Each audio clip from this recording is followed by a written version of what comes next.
This is my audience.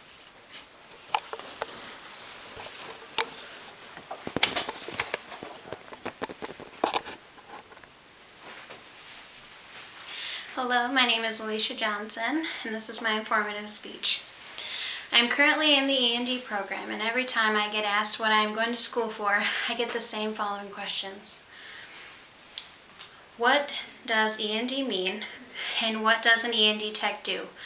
E&D means electroneurodiagnostics, and they are the people that study the brain waves of someone that might be suffering from a brain disorder.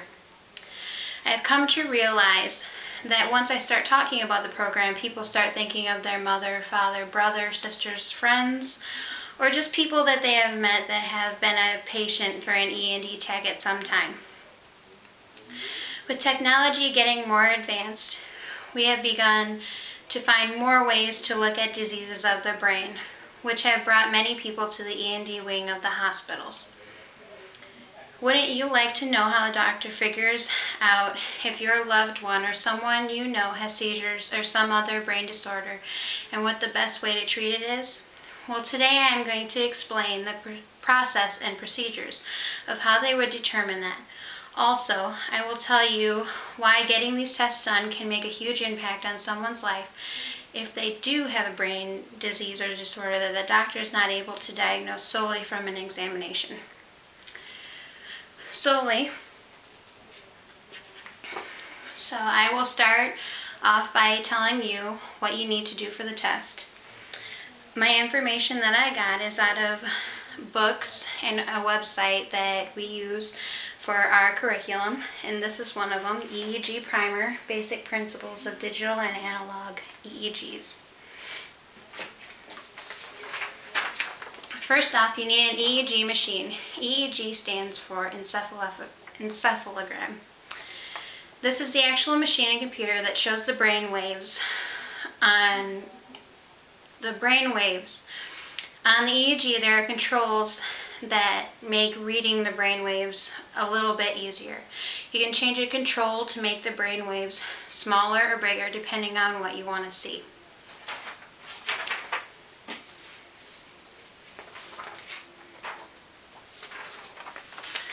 Second are the 21 electrodes and electrode paste. These are one of the most important parts of the study. The electrode paste is also known as electrolyte paste because of its content. The paste is applied to the electrode and serves as a bridge from the surface of the head to the electrode. The electrolytes in the paste are what helps make it so that the brain waves can easily pass through the electrodes. There are many different kinds of electrodes, but the best electrode to use that we have found is a gold-plated electrode. When applying the electrodes and paste, we use a system called the 10-20 system. This system makes it so that the electrodes are spread out evenly over the head. The measurements are measured in millimeters, and even being a centimeter off can make a huge difference in what you will see on the brain recording. So you're going to want to get those measurements to be exact. It's a very crucial step to getting a good record for the doctor to see.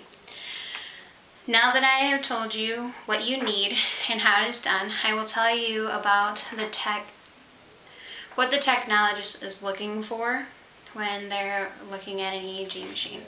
First off, we have different kinds of waves. We have alpha, beta, theta, and delta. These are the 4 kinds of waves that you will see on an EEG. Delta you will see more in children, and also theta you will see more in sleep and in children. Beta you will see if someone has anxiety or if they have been taking medication. Alpha is the normal rhythm of the waves that you want to see in someone that are very common. While looking at the screen of an EEG machine with the patient's brains rolling by, there are many things to consider. Some of those being that the waves from one side of the brain need to be symmetrical and synchronous with the other side of the brain. This means that the waves are the same size and appear at the same time as each other from one side of the brain to the other. Anything that is asymmetrical or asynchronous, meaning is not the same size as one side to the other or appearing at the same time, would be considered abnormal. The only exception to this factor would be babies. Babies, it is okay if they are asymmetrical and asynchronous.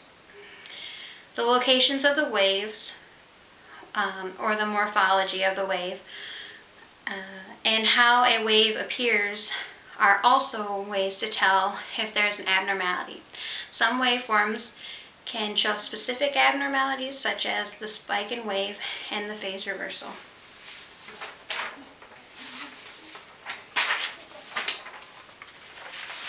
In this one, we have the spike in wave. You'll see the little spike right before a big wave. Spike, big wave, spike, big wave.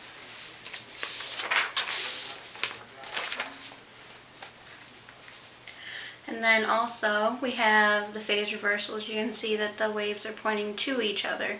You do not want them to be pointing to each other and facing and being in opposite channels.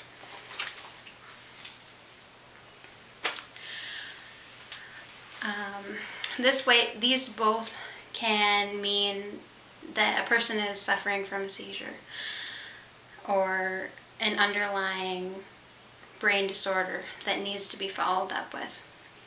Sometimes a tech needs to do further testing to bring these waveforms out.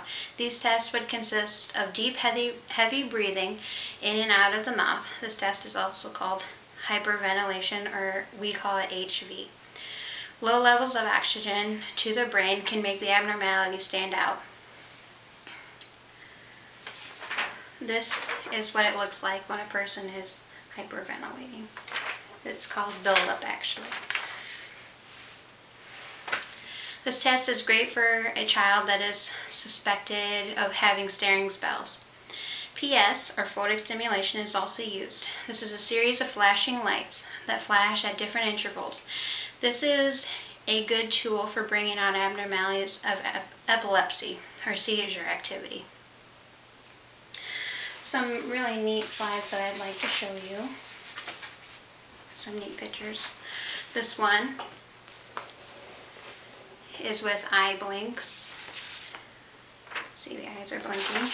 And then this one is a brain death study. You can see that it's flat. I've told you about END in a nutshell, but there's so much more to it. It is a great study that you might want to research more into if this speech interested you. Let me end by recapping a few things. END techs see people and help people that are suffering from brain disorders such as epilepsy, staring spells, sleep apnea, memory loss, severe dizziness, people in comas, and many more. Without them, the doctors would have to guess what is wrong with the patient instead of getting a good picture of what might be the cause. That is why I got into this field of work, to help people find out what could be wrong and give them peace of mind that after reading the record, the test can be more, after the doctor has read the test, he can have a more in-depth understanding and knowledge of what to do to help them. I hope that you enjoyed the speech as much as I did and leave here with a better understanding of the END field, maybe even a sense of respect for the practice. Thank you all for coming and for your time.